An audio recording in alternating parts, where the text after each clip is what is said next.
इस समय दिल्ली में एक ड्रामा चल रहा है और ड्रामा राहुल गांधी और सोनिया गांधी की पूछताछ के बाद हो रहा है।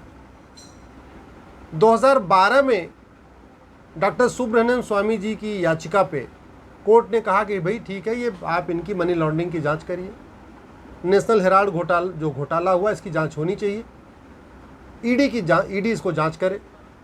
याद रखिए, थाने से ऑर्डर नहीं हुआ, पुलिस ने जांच करने का निर्णय नहीं लिया, कोर्ट गए और कोर्ट ने कहा 2012 में इनकी जांच होनी चाहिए। 2012 में ऑर्डर हुआ और आज 2022 है जब ये पूछताछ हो रही है। इस 10 साल में गांधी परिवार ने उस ऑर्डर को सुपीरियर कोर्ट में चैलेंज किया, कोर्ट ने नहीं मानी बात। हाई कोर्ट ने कहा कि भाई जांच तो होनी चाहिए। हाई कोर्ट के ऑर्डर को सुप्रीम कोर्ट चैलेंज किया, सुप्रीम कोर्ट ने कहा जांच तो होनी चाहिए। तो पिछले 10 साल में गांधी परिवार इस पूछताछ के खिलाफ सारी कोर्ट में जा चुका है।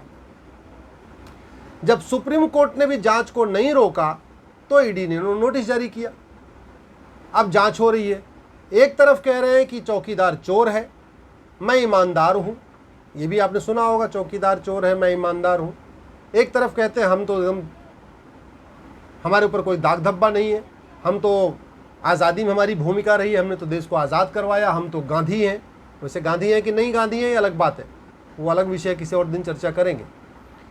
तो एक तरफ अपने आप को गांधी बताते हैं, अपने आप को सत्यवादी बताते हैं, अपने आप को अहिंसावादी बताते हैं। दूसरी तरफ ईडी की पूछताछ के खिलाफ 10 साल तक कोर्ट में कोर्ट से कोर्ट दौड़ते भी रहे और 10 साल के बाद भी पूछताछ हो रही है तो सड़क पे हंगामा कर रहे हैं। अरे भैया, इस देश में अगर कानून नहीं चलेगा और बड़े लोग कानून को नहीं मानेंगे, वो पॉलिटिकल लोग कानून को नहीं मानेंगे जिन्होंने इस देश पे राज किया है, जो पॉलिटिकल पार्टी के मुखिया हैं, अगर वही कानून को नहीं मानेंगे तो आम जनता कैसे कानून को मानेगी। अगर आप वास्तव में ईमानदार हैं, आपने नेशनल हेराल्ड घोटाला नहीं किया है, यदि आपके पास काला धन नहीं है, आपके पास बेनामी संपत्ति नहीं है, आपके पास आय से अधिक संपत्ति नहीं है, आपने नेशनल हेराल्ड में कोई हेरफेर नहीं किया है, तो आपको तो स्वागत करना चाहिए। आपको तो कहना चाहिए ईडी एक बार नहीं हमसे 10 बार पूछताछ कर ले। बल्कि आपको अपनी तरफ से ये भी कहना चाहिए कि भाई पूछताछ क्यों कर रहे हो, हमारा नार्को टेस्ट भी करा लो, हमारा पॉलीग्राफ टेस्ट भी करा लो, हमारा ब्रेन मैपिंग टेस्ट भी करा लो। आपको तो ये भी कहना चाहिए। आप वो नहीं कह रहे हो। आप क्या कह रहे हो, नहीं हमारे ये ईडी का दुरुपयोग हो रहा है। अरे ईडी का दुरुपयोग के नाम पे आपने 10 साल टाइम खराब कर दिया। ये पूछताछ जो 2022 में हो रही है, ये पूछताछ तो 2012 में होनी चाहिए थी, लेकिन आपने बोला नहीं ईडी का डिसीजन गलत है, जांच नहीं हो सकती है, हम तो बिल्कुल सही हैं। और वो दलीलें जो आज आप दे रहे हो 2022 में, ये दलील आप पटियाला हाउस कोर्ट में भी दे चुके हैं, मजिस्ट्रेट के यहाँ भी दे चुके हैं, चीफ जुडिशियल मजिस्ट्रेट के यहाँ भी दे चुके हैं, दिल्ली हाई कोर्ट में भी दे चुके हैं, सुप्रीम कोर्ट में भी दे चुके हैं, सब जगह दे चुके हैं। और फिर भी पूछताछ से आप भाग रहे हैं। अगर आपने कोई गलत काम नहीं किया, कोई अवैध काम नहीं किया, आपने दलाली नहीं किया, आपने घूसखोरी नहीं किया, आपने कमीशनखोरी नहीं किया, फिर घबरा क्यों रहे पूछताछ से? मैं तो नहीं घबरा रहा हूँ। अगर मैंने कोई गलत काम नहीं किया तो मैं क्यों घबराऊंगा? आप अगर घबरा रहे इसका मतलब तो आप बड़ा स्पष्ट है, इसका मतलब आपने गलत काम किया है। इसलिए आप दबाव बनाने के लिए, सीबीआई के ऊपर, ईडी के ऊपर दबाव बनाने के लिए, जब राहुल गांधी से पूछताछ होती है तो भी पूरे देश भर के कांग्रेसी सड़क पे आ जाते हैं, सड़क जाम करते हैं, लोगों का रास्ता रोक रहे हैं, लोगों को आने जाने में दिक्कत हो रही है। और कुछ कांग्रेसियों ने तो बाकायदा बस जला दिया, ट्रक जला दिया, गाड़ियाँ जला दिया, पब्लिक प्रॉपर्टी को डैमेज कर रहे हैं। सोनिया गांधी से पूछताछ का नंबर आ रहा है तो राहुल गांधी खुद ही सड़क पे आ गए। मतलब क्या मैसेज क्या दे रहे हो आप? कोर्ट का आपने जो काम किया है, जिस तरीके से सड़क पे हंगामा किया है, इससे बड़ा स्पष्ट हो गया, आम जनता को बिल्कुल स्पष्ट मैसेज चला गया कि आपने चोरी किया है, आपने घूसखोरी लिया है, आपने भ्रष्टाचार किया है। बड़ा स्पष्ट मैसेज जा रहा है। आप ईडी और सीबीआई को कोऑपरेट करने की बजाय, पूछताछ में खुद शामिल होकर सारी बात कहने की बजाय, अपनी सफाई में अपना एविडेंस देने की बजाय आप सड़क पे उतर रहे हो। अगर सड़क पे उतरने से ईडी और सीबीआई अपना काम छोड़ देगी तो फिर ऐसी एजेंसी का फ़ायदा क्या सीबीआई ईडी को बनाने का? और वो भी कोई ऐसा भी नहीं कि सीबीआईडी अपने आप शुरू कर चुकी है। 10 साल आपने पूरा टाइम लिया, 10 साल तक आप कोर्ट के चक्कर लगाते रहे, और एक वो भी नहीं, एक court, Patiala house court, high court, supreme court, अब तो कोई कोर्ट बची नहीं है। जब कोई कोर्ट नहीं बची है तो आप उसको कोऑपरेट करिए, ईडी के पास जाइए, अपनी बात रखिए, अपनी सफाई दीजिए। और अगर आप वास्तव में ईमानदार हैं तो ये भी कहिए भाई हमारा नार्को टेस्ट करा लो, पॉलीग्राफ करा लो, ब्रेन मैपिंग करा लो, एक ही बार में सारा मामला सब खत्म हो जाएगा। राहुल जी, ये जो आप अभी हंगामा कर रहे हैं सड़क पे, मुझे नहीं लगता कि इससे सोनिया गांधी को कोई लाभ होने वाला और आपको कोई लाभ होने वाला। मुझे नहीं लगता कि इससे कांग्रेस पार्टी को कोई लाभ होने वाला। इससे एक बात जरूर जनता के मन में क्लियर हो गया कि गांधी परिवार चोर है, राहुल गांधी चोर है, सोनिया गांधी चोर है। इसलिए वो लगातार जांच एजेंसियों के खिलाफ एक दबाव बनाने की कोशिश कर रही है। और मुझे भी नहीं लगता कि वर्तमान सरकार में आपकी जो ये स्ट्रेटजी है सड़क पे उतरने वाली है, काम करने वाली है। सीबीआई अपना काम करेगी, ईडी अपना काम करेगी, और करना भी चाहिए, उसको ईमानदारी से काम करना चाहिए। अगर आपने कोई लूटा नहीं है, आपने भ्रष्टाचार नहीं किया, आपने काला धन हवाला नहीं किया, तो आपको डरना नहीं चाहिए। लेकिन ये जो मैसेज आप जनता को दे रहे हैं, ये इसको तो मैं सीधे सीधे आप कानून के खिलाफ, कानून पालन कराने वाली एजेंसियों के खिलाफ सड़क पर उतरना अपने आप कानून तोड़ने के बराबर है। तो आप कायदे से सांसद हैं, सांसद का मतलब होता है लॉ मेकर, लेकिन आप तो लॉ ब्रेकर बन गए। आपको वेतन भत्ता, गाड़ी बंगला किस लिए मिलता है? इस सड़क पर उतर के सीबीआई का विरोध करने के लिए। आपको वेतन भत्ता, गाड़ी बंगला, जो पेंशन मिलेगी, पूरा इतना बड़ा आपको सेफ्टी सिक्योरिटी मिली है, किससे मिली है? जनता के पैसे से मिली हुई है, आम जनता के पैसे से मिली है। तो आम जनता चाहती क्या आपसे? आप अच्छे कानून बनाओ, अच्छे नियम बनाओ, अच्छी नीतियां बनाओ, जनता के मुद्दे उठाओ। आप जनता के मुद्दे उठाने के बजाय आप तो केवल कांग्रेस का मुद्दा उठा रहे हो। कांग्रेस का भी नहीं, केवल राहुल गांधी सोनिया गांधी का मुद्दा, दो लोगों का मुद्दा।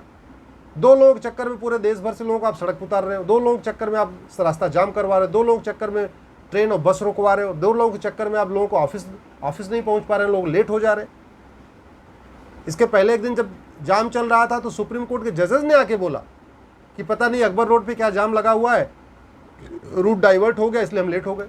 तो सुप्रीम कोर्ट के जजों ने भी खुल के तो नहीं बोला कि ये कांग्रेस का जाम चल रहा है, लेकिन जज को भी मालूम पड़ गया है कि भाई आप इस तरीके से काम कर रहे हो तो कोर्ट में नहीं आ पा रहे। हम यहाँ वकील इंतजार कर रहे हैं सुप्रीम कोर्ट में, जज आए, मुकदमे की सुनवाई शुरू हो, जज बेचारे वहाँ ट्रैफिक में फंसे हुए। ये सिचुएशन है, इसको बंद करिए। और मेरा सरकार से भी निवेदन है कि इस गति से जांच पूरी कब होगी? 2012 में मुकदमा दर्ज हुआ, 2022 में पूछताछ हो रही है। इस स्पीड से तो 10 साल लग जाएंगे चार्जशीट फाइल करने में, 2032 आ जाएगा। 10 साल मुकदमा चलेगा पटियाला हाउस में, फिर तो 2042 आ जाएगा। फिर 10 साल मुकदमा चलेगा हाई कोर्ट में, 2052 आ जाएगा। और 10 साल चलेगा सुप्रीम कोर्ट में, 2062 आ जाएगा। तो मेरा केंद्र सरकार से भी निवेदन है कि जिस तरीके से अमेरिका में, चाइना में, सिंगापुर में जुडिशल चार्टर है कि आपको 3 महीने के अंदर जांच पूरी करनी है, 3 महीने के अंदर गवाहों के बयान पूरे करने हैं, हर चीज़ की एक वहाँ डेडलाइन है, टाइमलाइन है। वो जुडिशल चार्टर हम भारत में क्यों लागू नहीं कर रहे? हम जुडिशल रिफॉर्म क्यों नहीं कर रहे? हम सिटीजन चार्टर लागू क्यों नहीं कर रहे? यहाँ पे जो अगर कानून कठोर हो जाए, बड़ी सीधी सी बात है, सठे साठ्यम समाचरेत, ये सिद्धांत बाइबल और कुरान में नहीं लिखा हुआ है। सठे साठ्यम समाचरेत, ये सिद्धांत हमारे ही किताबों में लिखा हुआ है। और इस सिद्धांत को अमेरिका ने अपनाया, कठोर कानून बनाया। देखिए वहाँ शांति है, विकास है, समृद्धि है, खुशहाली है। सठे साठ्यम समाचरित सिद्धांत को अपना के चाइना ने कठोर कानून बनाया, जुडिशियल रिफॉर्म किया, फटाफट लोगों को सजा मिलने लग गई। देखिए वहाँ पे भी शांति है, समृद्धि है, खुशहाली है। सठे साठ्यम समाचरित का सिद्धांत सिंगापुर ने अपनाया, कठोर कानून बनाया, जुडिशियल रिफॉर्म किया, जुडिशियल चार्टर लागू किया, पुलिस रिफॉर्म किया। देखिए वहाँ पे भी शांति, खुशहाली है। भारत ने ये सिद्धांत क्यों नहीं अपनाया? हम आज भी अंग्रेजी कानूनों से क्यों चल रहे हैं? उन घटिया कानूनों के कारण ही 2012 में मुकदमा दर्ज हुआ और 2022 में पूछताछ हो रही है। ये घटिया कानून है, इसलिए हुआ है। और मुझे तो ये भी लगता है कल को हो सकता है सबूत के अभाव में छूट जाए। अगर अकबरुद्दीन ओवैसी जिसने बोला 15 मिनट के लिए पुलिस हटा लो, हम हिंदुस्तान के हिंदुओं को ख़त्म कर दूंगा, वो वीडियो आज भी गूगल पे अवेलेबल है, इंटरनेट पे अवेलेबल है। पब्लिकली कहने के बावजूद 15 मिनट के अंदर हिंदुस्तान से हिंदुओं को खत्म कर दूंगा, वो व्यक्ति अगर बरी हो सकता है। बिट्टा कराटे जिसने पब्लिकली बोला था कि हाँ हमने 16 लोगों को मारा, आज तक उसको फांसी नहीं हुई। अकबरुद्दीन ओवैसी को कोई सजा नहीं हुई 10-20 साल की। यासीन मलिक को आज तक फांसी नहीं हुई, जिसने खुद कहा था मैंने मारा है। तो अगर ये कानून चलते रहे, अंग्रेजी कानून, इन घटिया कानूनों को नहीं बदला गया, पुलिस रिफॉर्म, जुडिशियल रिफॉर्म नहीं किया गया, कठोर कानून नहीं बनाया, जुडिशियल चार्टर लागू नहीं किया, सिटीजन चार्टर लागू नहीं किया, तो 10-20 साल के बाद ये भी बरी हो जाएंगे, सबूत के अभाव में भी बरी हो जाएंगे। कौन भाई गांधी परिवार के खिलाफ गवाही देगा कौन? नार्को पॉलीग्राफ ब्रेन मैपिंग का कानून हमारे पास है नहीं। सोनिया गांधी राहुल गांधी सही बात बोलेंगे नहीं, सोनिया गांधी राहुल गांधी अपना कोई सबूत छोड़ेंगे नहीं। सोनिया गांधी राहुल गांधी को पुलिस 3rd डिग्री नहीं दे सकती है, उनको मार मार के, ऐसा भी नहीं उसे सच उगलवा ले। नार्को पॉलीग्राफ ब्रेन मैपिंग का कानून नहीं है। तो अल्टीमेटली क्या होगा? 10-20 साल मुकदमा चलेगा, सबूत के अभाव में बरी हो जाएगा, और सबूत के मुकदमा सालों साल चलता रहेगा। जैसे क्या हुआ, शिबू सोरेन का मुकदमा चलता रहा, उसके पहले शिबू सोरेन खुद ही चले गए। सुखराम का मुकदमा चलता रहा, मुकदमा खत्म नहीं हुआ, उसके पहले सुखराम चले गए। नरसिंह राव का मुकदमा चलता रहा, उसके पहले नरसिंह राव चले गए। संसद में नोटों की गड्डियां लहराई गई, उसका बाकायदा वीडियो है, उसके बावजूद भी वहां पे जिन लोगों ने पैसा दिया उनको सजा नहीं हुई। तो ऐसे तो कल को ये भी अपना राहुल गांधी सोनिया गांधी सबूत के अभाव में बरी हो जाए, मुकदमा चलता रहेगा, चलता रहेगा, चलता रहेगा। भाई रॉबर्ट वाड्रा का मुकदमा चल ही रहा है ना, आज तक सजा तो नहीं हुई। तेज प्रताप यादव का मुकदमा चल ही रहा, आज तक सजा नहीं हुई। आय शरीक संपत्ति का मुलायम सिंह का केस आज तक चल रहा है, अभी सजा नहीं हुई। अखिलेश यादव का आय शरीक संपत्ति केस आज तक चल रहा है, सजा नहीं हुई। मायावती का आय शरीक संपत्ति केस आज भी चल रहा है, सजा नहीं हुई। आप बताओ किसी नेता को सजा हुई क्या? तो मुझे नहीं लगता है जब तक घटिया कानून नहीं बदलेंगे, पुलिस रिफॉर्म, जुडिशियल रिफॉर्म नहीं करेंगे, तब तक राहुल गांधी सोनिया गांधी कोई सजा होने वाली है। ये कड़वी सच्चाई में बोल रहा हूँ। इसलिए मेरा आप लोगों से निवेदन है, इस वीडियो को अधिक से अधिक शेयर करिए, ट्विटर पे शेयर करिए, फेसबुक पे शेयर करिए, व्हाट्सएप पे, टेलीग्राम पे शेयर करिए। अपने सांसदों, विधायकों को कहिए भैया घटिया कानून खत्म करो। जैसा कानून अमेरिका, सिंगापुर, चाइना में, उन कानूनों को भारत में लागू करो। कठोर कानून बनाओ, नार्को पॉलीग्राफ ब्रेन मैपिंग कानून बनाओ, इलेक्शन रिफॉर्म, पुलिस रिफॉर्म करो, जुडिशियल रिफॉर्म करो, सिटीजन चार्टर लागू करो, जुडिशियल चार्टर लागू करो, तब तो देश आगे बढ़ेगा ना। केवल तू मैं, नूरा कुश्ती, आरोप प्रत्यारोप, इससे बात नहीं बनेगी, इससे कुछ फर्क नहीं पड़ने वाला। अगर आपको मेरी बात ठीक लगी हो, इस वीडियो को अधिक से अधिक शेयर करिएगा।